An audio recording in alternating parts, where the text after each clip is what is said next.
It's the gateway truck for a lifetime of truck addiction, the Americanized version of the world's wheeled beast of burden, and precisely the right truck for carrying large dogs that shed. And the updated 2016 version of the Toyota Tacoma enters production, hauling a birthright as the new small pickup that depreciates in value most slowly. But it's the deep Toyota truck legacy that's holding the Tacoma back, too. Because Toyota has always been conservative, and while this compact pickup is new, it's not all new. Sometimes that's not an advantage. Many variations on the theme. First, keep in mind that Toyota will peddle fully 29 versions of the new Tacoma. That's a herd big enough to fill Seattle, one that ranges from a $24,200 access cab 4x2 SR work truck with a 4-cylinder engine and manual transmission to a double cab 4x4 long bed limited with a V6 and 6-speed automatic at $38,720.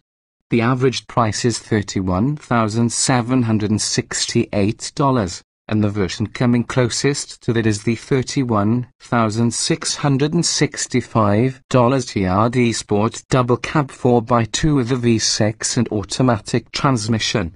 Gone from the line is the pre-runner name that had been used to indicate an insurance-friendly two-wheel drive truck that looks like a 4x4. Instead, such trucks are now labeled as TRD Sport models. Confusing the issue, some TRD Sports will be 4x4s, while the hardest core 4x4s will be TRD Off-Roads. It's the TRD Sport models that get the fake hood scoop.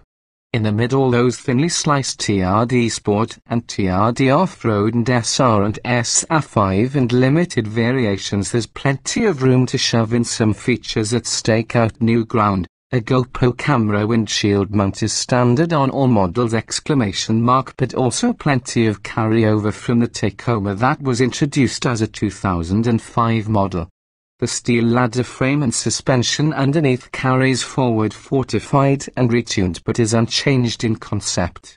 That means there are control arms and coil springs in front and leaf springs in back, whether or not the particular truck is equipped with four-wheel drive. And the shadow it casts hasn't changed much. Interestingly, Toyota has for some reason stuck with rear drum brakes on the new Tacoma. That's despite the fact that the braking system otherwise incorporates some of the latest tech buzzy systems like electronic brake force distribution and brake assist. And both the Chevrolet Colorado and the Nissan Frontier use four-wheel discs across their lines.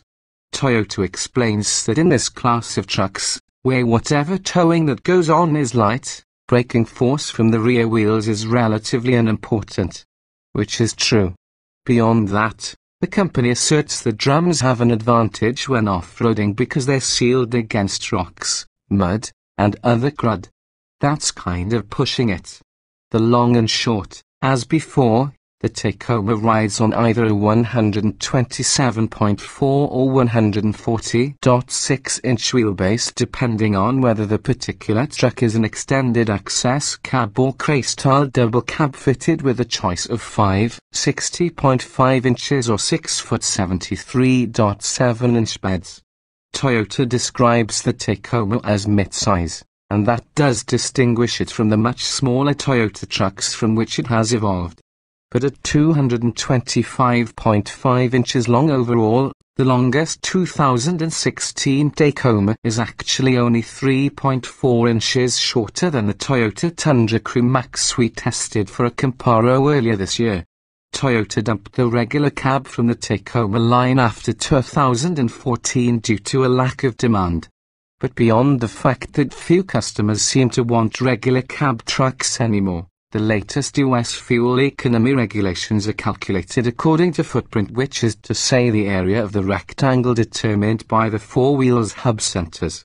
Larger footprints mean less severe mandates, and that pretty much dooms shorter wheelbase trucks no matter what their cab design. If what you desire is a new regular cab small truck, go find another dream. In terms of styling, the shoulders of the front fenders now extend into the doors, the side windows are a bit shorter, There's a new roof panel that accommodates a sunroof on the double cab, and the nose has been reshaped around a larger trapezoidal grille. But at first sight, the greenhouse appears unchanged. Structurally, there's increased use of high-strength steel, and more sound-deadening material has been shoved into nooks and crannies. Altogether, the aesthetic is somewhat overwrought, but it's instantly recognizable not only as a Toyota truck but as a Tacoma. All aboard the powertrains, the big mechanical news is that the hoary, old 4.0-litre V6 has been tossed, replaced by a new 3.5-litre, 24-valve DOC V6 that uses Toyota's D4S combination of direct and port fuel injection similar to the system in the Scion FRS and Subaru BRZ. Combined with more aggressive variable valve timing, it allows the engine to dance between Atkinson and Otto combustion cycles and produce 278 horsepower at 6,000 revolutions per minute. That's a robust 42 more horsepower than the outgoing 4.0-litre, but peak torque production drops by a single pound-foot to 265. The peak moves up to 4,600 revolutions per minute from 4,002. Meanwhile, the 2.7-litre 4 has limped into this program intact. That means 159 rather raucous horsepower and 180 lb-ft of torque at 3,800 revolutions per minute. Four-cylinder engines don't get much respect in this truck class, and adding insult to insult, the only manual transmission available with the 4 is a 5-speed while the V6 can be had with a new 6-speed. Hey, it's your own fault for going cheap. Most buyers will opt for the new 6-speed automatic transmission that Toyota has developed to work with either engine.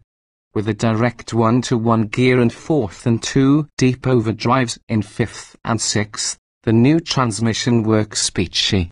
But today many pitches carry 7, 8, or 9 gears. Cabin torque, the new V6 is sweet-natured and the new automatic well-paved, but it's the new interior that is the new Tacoma's clearest improvement. The instrumentation is now contained inside a silver oblong structure that runs from the driver's door past the dash center. Meanwhile, a colored pad sits ahead of the front passenger with 4 circular vents strewn across the dashboard. It all works fine, is easy to read, and the available entertainment options are extensive. And as expected in a Toyota, everything is executed in quality materials and assembled impressively well, at least in the pre-production trucks we drove.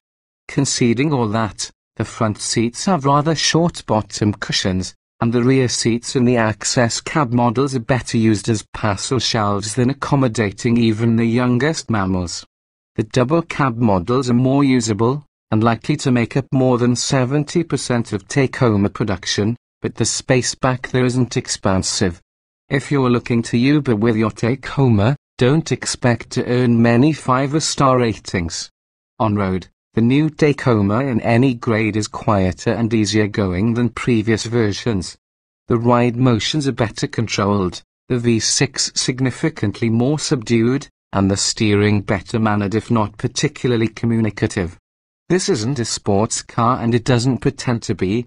Performance?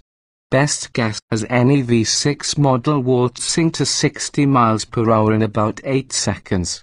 Off the pavement, the TRD off-roads are impressive.